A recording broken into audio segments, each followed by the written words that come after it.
Komisi Pemberantasan Korupsi, KPK, menduga Sekretaris Mahkamah Agung, MA, Hasbi Hasan menerima uang senilai 3 miliar rupiah dalam kasus dugaan suap pengurusan perkara di MA.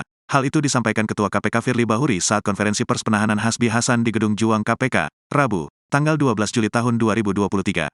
Dari uang 11,2 miliar rupiah tersebut, DTY kemudian membagi dan menyerahkannya pada HH sesuai komitmen yang disepakati keduanya dengan besaran yang diterima HH sejumlah sekitar 3 rupiah miliar, ujar Firly. Firly membeberkan perkara ini bermula ketika debitur Koperasi Simpan Pinjam Inti Dana, Herianto Tanaka yang mengajukan pelaporan pidana dan gugatan perdata di internal kepengurusan koperasinya ke Pengadilan Negeri, PN, Semarang.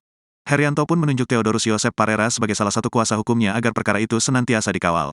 Kendati demikian, Herianto merasa belum puas atas putusan perkara pidana di tingkat PN Semarang yang membebaskan terdakwa Budiman Gandhi Suparman. Kemudian, Herianto memerintahkan Theodorus untuk ikut mengawal proses upaya hukum kasasi yang diajukan jaksa ke MA. Herianto yang telah mengenal baik tersangka Dadan Tri Yudianto, aktif berkomunikasi untuk memastikan bahwa Theodorus selalu mengawal proses kasasinya itu. Terjadi kesepakatan antara Herianto dengan Dadan. Selanjutnya, Dadan ikut mengawal proses kasasi dengan adanya pemberian fee memakai sebutan suntikan dana. Dalam sejumlah komunikasi antara Herianto dan Theodorus, terdapat beberapa agenda skenario agar kasasi jaksa dikabulkan menggunakan istilah jalur atas dan jalur bawah. Hal itu dimaksudkan sebagai penyerahan sejumlah uang ke beberapa pihak berpengaruh di MA, salah satunya Hasbi Hasan. Atas perintah Herianto kemudian Theodorus mengirimkan foto tangkapan layar susunan Majelis Hakim Tingkat Kasasi ke Dadan pada Maret tahun 2022. Herianto juga berinisiatif mempertemukan Dadan dengan Theodorus di kantor milik Theodorus di Rumah Pancasila Semarang, Kota Semarang.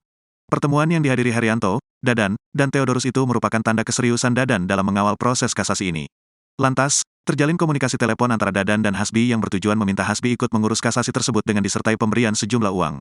Percakapan telepon itu turut disaksikan Herianto dan Theodorus. Hasbi kemudian setuju untuk mengurus perkara kasasi itu. Berkat pengawalan yang dilakukan Hasbi dan Dadan, terdakwa Budiman Gandhi Suparman divonis 5 tahun penjara.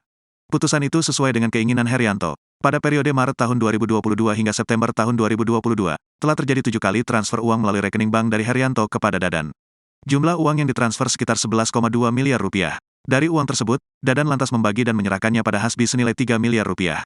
Jumlah itu sesuai komitmen yang disepakati keduanya. Lebih lanjut, lembaga anti rasuah telah melakukan penyitaan beberapa unit mobil mewah sebagai barang bukti dalam perkara ini.